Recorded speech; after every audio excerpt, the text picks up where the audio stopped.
Laptop पर काम करते करते उसने देखा 12 बज चुके थे। उसने अपना लैपटॉप बंद किया और जैसे ही पलंग पर लेटा, अचानक उसे कुत्ते के रोने की आवाज सुनाई देने लगी। उसने अपना तकिया उठाकर अपने कान पर रख लिया। तभी किसी के जोर के चीखने की आवाज आई। वो अपने कमरे से बाहर निकला तो उसकी आंखों के सामने ढेर सारे चमगादड़ उड़ते हुए निकल गए। यश कंपनी के काम से पुणे से बाहर एक छोटे से गांव में गया था। काम अचानक से आ गया था, इसलिए कोई बुकिंग भी नहीं थी। अरे यार, ये बॉस भी है ना, कभी भी कहीं भी जाने का फरमान सुना देते हैं। चलो बेटा, ये अभी दोपहर के 3 बज रहे हैं। गांव पहुंचते पहुंचते रात हो जाएगी। अपनी गाड़ी में फिल्मी गाने सुनते हुए वो खुशी खुशी जा रहा था। अचानक उसकी गाड़ी के सामने से काली बिल्ली रास्ता काट गई। वैसे ही लेट हो रहा है और अब ये बिल्ली रास्ता काट गई।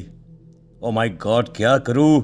इस रास्ते पर तो अभी कोई और निकलेगा भी नहीं कि उसका वेट करूं। लगता है मुझे ही आगे जाना होगा। यश थोड़ा सा ही आगे बढ़ा था कि उसकी कार के सामने पहाड़ियों से गिरकर एक पत्थर चकनाचूर हो गया। लगता है आज मेरी सारी पनौती मेरे साथ ही है। वैसे ही लेट हो रहा हूं और अब ये मुसीबत। खैर, जो होता है अच्छे के लिए ही होता है शायद। अच्छा है गाड़ी के सामने पत्थर गिरा। गाड़ी के ऊपर गिर जाए तो शायद मैं नहीं बच पाता। यश ने जैसे तैसे अपनी गाड़ी वहां से निकाली। कुछ दूर चलने पर ही गाड़ी का पेट्रोल खत्म हो गया। यार, ये क्या है? मुसीबत पर मुसीबत। मैंने तो टैंक फुल करा दिया था। शायद कहीं से लीक हो गया होगा, मगर अब कहाँ जाऊं मैं? उसने घड़ी देखी तो रात के 10 बज चुके थे। आसपास निगाह डाली तो थोड़ी दूरी पर उसे एक मकान बना हुआ दिखाई दिया। हाँ, शायद यहां पर कोई मदद मिल जाए। अपनी कार को लॉक कर यश धीरे धीरे उस मकान की ओर बढ़ने लगा। उसने मकान के मेन गेट से पहला कदम दरवाजे के अंदर रखा और गेट खोलने ही वाला था कि दरवाजा अपने आप खुल गया। अंदर से एक बुजुर्ग महिला बाहर निकली और उसे देखकर रहस्यमयी हंसी हंसने लगी।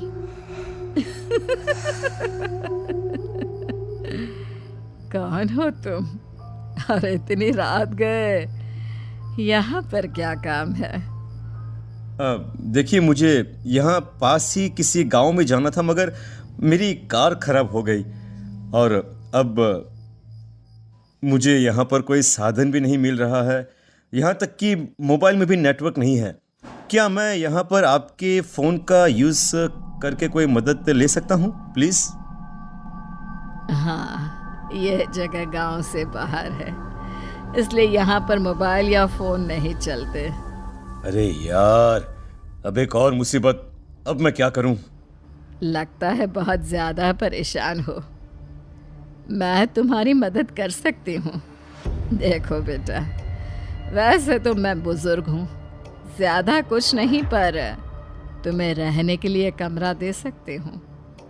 सुबह होने पर यहाँ पर कोई ना कोई साधन तुम्हें गांव जाने के लिए मिल ही जाएगा। हाँ, इतनी रात को तो यही सही रहेगा। क्या सोच रहे हो? जी, कुछ नहीं। यदि आपको कोई परेशानी ना हो तो मैं यहाँ पर ही रुक जाता हूँ। आपका बहुत बहुत धन्यवाद अगर आप हाँ कहे तो। Thank you. तुम यहाँ पर नए हो, इसलिए बेटा एक बात का ध्यान रखना। रात को चाहे जितनी आवाज़ आए, अपने कमरे से बाहर मत निकलना और ना ही किसी के दरवाज़ा खटखटाने पर दरवाज़ा खोलना। अरे, ये क्या बात हुई? अगर कोई दरवाज़ा खोलने के लिए कहेगा तो दरवाज़ा तो खोलना पड़ेगा ना।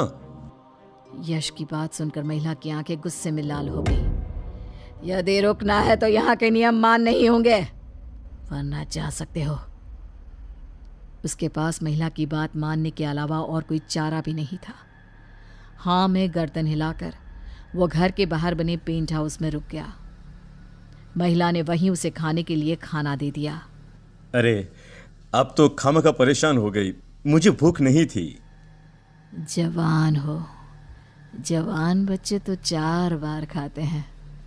अभी थोड़ी देर बाद फिर भूख लगती तो ना मैं कमरे के बाहर निकल पाती और ना ही तुम, इसलिए तुम्हें खाना लाकर दे दिया। पानी रखा है, भोर होने तक कमरे से बाहर मत निकलना। बुजुर्ग महिला के जाने के बाद यश सोचने लगा, कितनी अजीब बात है। आखिर ऐसा क्या है जो आधी रात के बाद कमरे से बाहर नहीं निकलना है। खैर, होगा कुछ। मैं तो आज एक के बाद एक आई मुसीबत से बुरी तरह से थक चुका हूँ। अब तो बस ये खाना खाकर सोना है, नींद भी सुबह ही खुलेगी। यश खाना खाकर लैपटॉप पर कुछ काम करने लगा। लैपटॉप पर काम करते करते उसने देखा कि 12 बज चुके थे। उसने अपना लैपटॉप बंद किया और जैसे ही पलंग पर लेटा, अचानक उसे कुत्ते के रोने की आवाज़ सुनाई देने लगी। उसने अपना तकिया उठाकर अपने कान पर रख लिया। तभी किसी के जोर के चीखने की आवाज़ आई। वो अपने कमरे से बाहर निकला तो उसकी आंखों के सामने से ढेर सारे चमगादड़ उड़ते हुए निकल गए।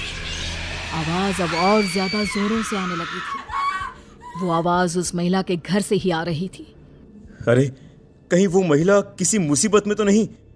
उन्होंने मेरी मदद की थी, अब उनकी मदद करना मेरा फर्ज है। यश अपने पेंट हाउस से बाहर ही निकला था कि उसे याद आया, महिला ने उसे कमरे से बाहर निकलने को मना किया था। वो पलटकर अपने कमरे में जाने लगा तो उसके कानों में उस महिला की आवाज़ आई, बचाओ, कोई मुझे बचाओ, ये लोग मुझे बाहर डालेंगे। वो बुजुर्ग महिला बड़ी मुसीबत में है, उन्हें मदद करनी होगी। वो अपने कमरे से बाहर निकलकर उनके घर की ओर जाने लगा।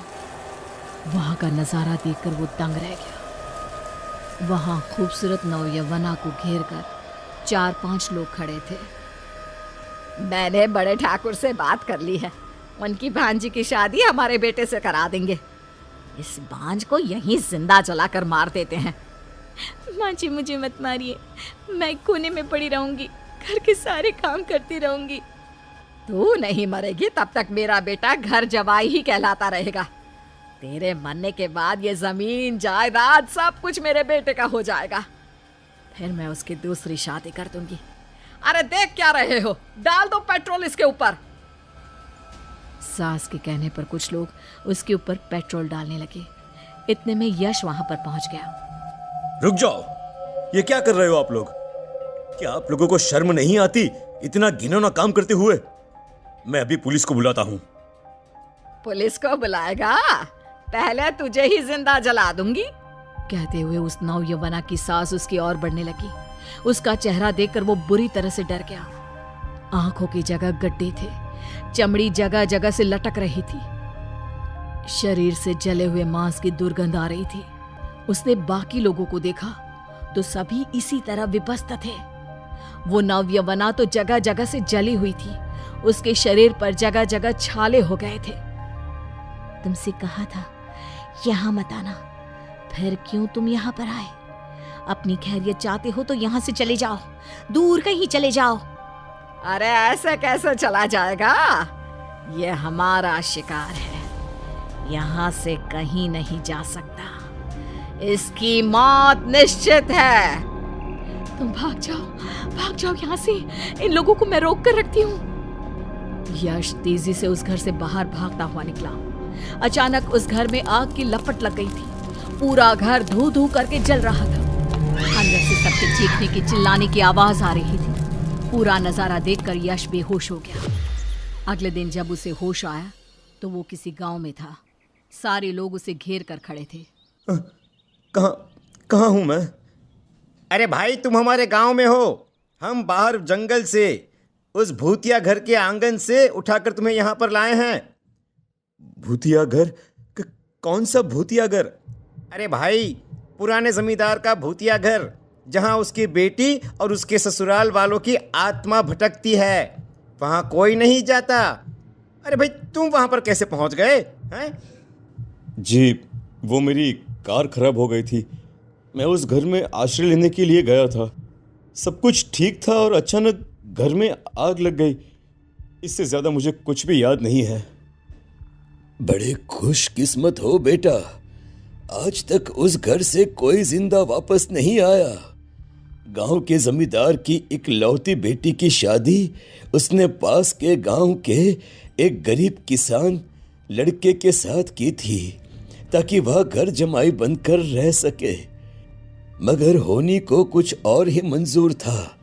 शादी के 2 दिन बाद ही अचानक जमींदार की मृत्यु हो गई और उसके कुछ दिनों के बाद उस घर में आग लग गई, जिसके कारण घर में रहने वाले सभी लोग मारे गए।